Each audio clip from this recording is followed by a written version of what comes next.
오늘 본문 말씀 보시게 되면 몇 가지 좀 눈에 들어오는 단어가 있습니다. 하나님이 이 땅을 바라보시면서 하나님이 찾는 자가 있는가 살펴보신다. 2절 보니까 그렇게 나오죠. 하나님께서 하늘에서 인생을 굽어 살피사 지각이 있어 하나님을 찾는 자가 있는가 보려 하신즉. 하나님 살피시는데 하나님을 찾는 자가 어떤 자냐? 지각이 있는 자다.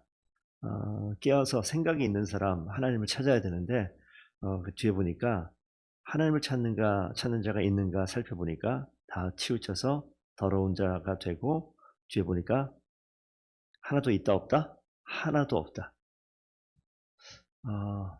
이걸 좀 생각하셔야 돼요. 우리가 신앙생활 하기 때문에, 그리고 특히 새벽에 아침 가장 이른 시간 하나님께 기도하고 주님 앞에 나와 있으니까 적어도 우리 교회 안에서만 봐도 새벽에 하루 일찍 이 시간에 교회 와서 예배를 드리고 기도하는 사람들이 적다라는 걸 알아요. 그리고 그렇지 않은 사람과 우리가 당연히 구분이 되어지는 모습도 있습니다. 그래서 우리 마음에 내가 다른 사람보다 신앙이 조금 낫다라고 생각할 수 있고, 그건 틀린 말은 아닙니다. 맞아요. 분명히 우리가 구별되고 그래도 하나님을 더 찾으려고 하고 애를 쓰는 모습이 있기 때문에 우리는 신앙이 저들보다는 조금 더 낫고 성숙하고 그리고 바른 길을 찾고자 하는 모습이 분명히 맞습니다. 그런데 오늘 성경 말씀 보면서 우리 한 가지 좀 생각을 해봐야 될 부분이 이 지점인데, 1절을 보게 되면 우리 좀 괜찮은 사람 같거든요. 어리석은 자는 그 마음에 이르기를 하나님이 없다는도다.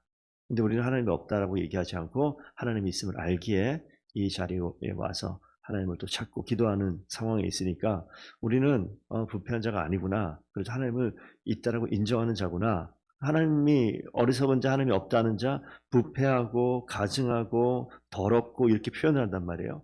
그러니까 우리가 하나님을 그래 찾는 자라고 생각을 할 수 있는데, 오늘 2절 말씀이 아까 다시 말씀드리지만 하나님의 눈으로 바라볼 때, 하나님께서 살펴보실 때 하나님을 찾는 자가 있는가 보려 하신즉 다 치우쳐 함께 더러운 자가 됐다. 선을 행하는 자가 없으니 하나도 없다. 하나님이 보시기에 하나도 없다라고 보는 거예요. 그러니까 우리가 모양은 남들과 좀 구별되고 하나님 앞에 나와 있고 하나님을 찾는 것처럼 보이지만 하나님께서 근본적으로 바라볼 때 하나님을 찾는 자는 있다 없다? 없다. 약간 좀 충격적인 이야기예요. 하나님을 찾는 자가 없다라고 얘기하는. 그래서 우리가 절대 교만하지 말아야 되는 겁니다. 하나님을 찾을 수도 없고 전적으로 타락한 그런 존재들이 우리가 예배하고도 한다고 하는 저와 여러분들이라는 거예요. 그런데 우리가 기준을 어떻게 두냐? 우리보다 신앙생활을 제대로 하지 못하고 경건에 이르기를 힘쓰지 못하고 아예 안 믿는 사람 빼놓고요. 신앙생활 하고 있는 우리 성도들 가운데도 구별되어 보이고 보다 나아 보이기 때문에 내가 그래도 하나님이 찾는 자가 아닌가라고 생각할 수 있단 말이에요. 그러니까 우리가 우리 주변에 있는 사람을 놓고 비교해 보면 그렇지만 하나님의 관점으로 보면 우리는 어떤 사람이다? 전적으로 타락해서 불가능한 사람이다. 그러니까 결코 하나님 앞에서 교만하시면 안 된다라는 말씀을 우리가 분명히 기억해야 될 줄로 믿습니다. 하나님이 그러하다는 거예요, 우리를. 하나님이 살펴보니까 하나님은 의인의 세대 가운데 있는데 우리는 어디에 있냐면 악인의 세대 가운데서 가망 없는 자, 전적으로 타락한 자예요. 이 상황을 인정을 해야지 우리가 하나님을 찾고 하나님을 인정하고 온전한 하나님의 사람으로 신앙생활하기에 부족함 없는 사람이 되는 거예요. 거기부터 시작하셔야 되는 거예요. 그러니까 그렇지 못한 전적으로 타락한 우리를 하나님이 택하셔서 자기 백성 삼으시고 거룩한 하나님의 무리라, 성도라 부르시고 하나님의 자녀라고 불러주셨단 말이에요. 그러니까 아예 안 되는, 하나님을 찾을 수 없는 존재인데 하나님께서 개입하셔서 하나님이 일하셨기 때문에, 나를 선택하셨기 때문에, 나를 인정해 주셨기 때문에 내가 이 자리에 있다. 이걸 생각하지 않으면 나의 의의가 드러나는 거예요. 나는 그럴 존재다? 전혀 그럴 수 없는 존재였다. 그러니까 우리가 지금 내가 하나님을 찾는 것 맞습니다. 하나님 앞에 기도하는 거 맞습니다.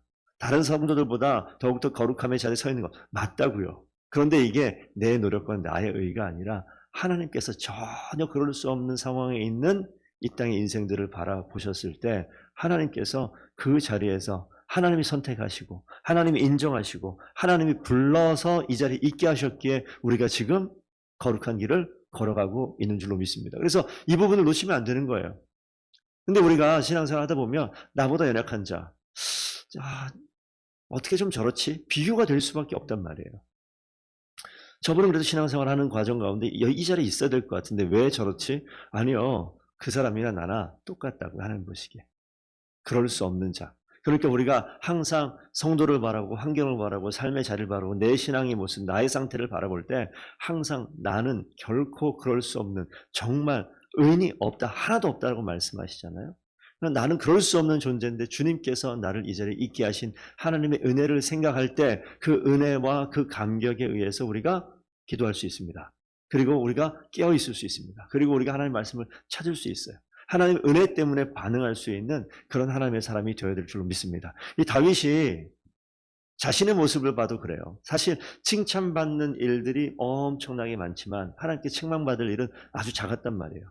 하지만 다윗이 그 모습을 통해서 뭘 보느냐? 하나님은 이만큼 괜찮은 사람 아닙니까? 라고 얘기하지 않아요. 여기 오늘 말씀하시잖아요. 다윗의 시를 통해서 하나님을 찾는 자가 있는가 주님 살피는데 아무도 없다. 나조차 그런 존재다라고 고백하는 그런 고백입니다. 그러니까 우리가 항상 주님 앞에 겸손한 자리, 항상 주님 앞에 낮은 자리. 그래서 오늘 그 6절 말씀 보시게 되면 너희가 가난한 자의 계획을 부끄럽게 하나 오직 여호와는 그의 피난처가 되시도다.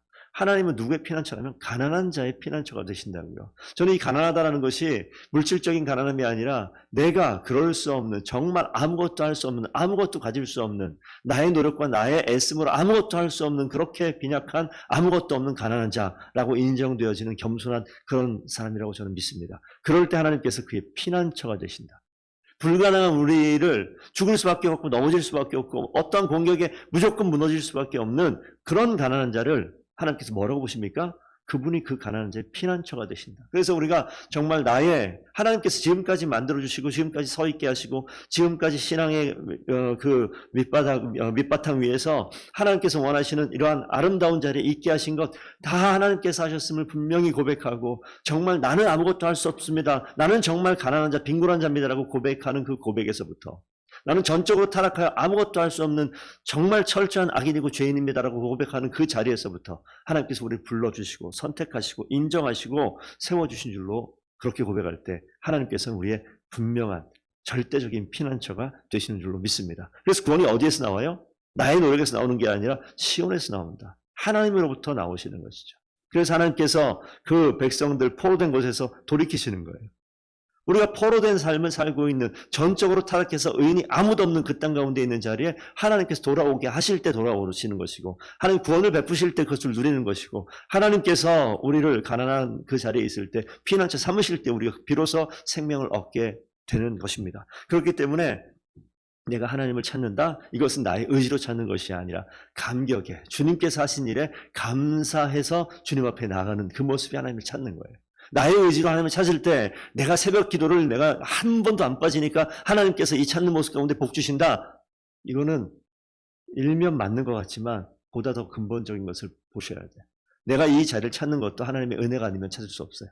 내가 하나님 앞에 신앙생활을 열심히 하는 것도 하나님의 감격이 아니면 이것은 나의 의가 되고 나중에는 힘들어요. 지쳐버립니다. 그래서 하나님께 주신 은혜와 하나님께 주신 감격을 기억하고 하나님 행하신 일들을 생각할 때 우리 마음 가운데서 자연스럽게 드러나는 그러한 행동. 그것이 하나님을 찾고 또 찾는데 지치지 않고 기쁨으로 찾을 수 있는 가장 중요한 근원이라 분명히 말씀하고 계십니다. 우리가 그래서 하나님의 은혜에 감격하여서 예배 자리에 있고 하나님 하신 일에 감사해서 오늘도 기도하고 그렇게 우리 하루하루 인생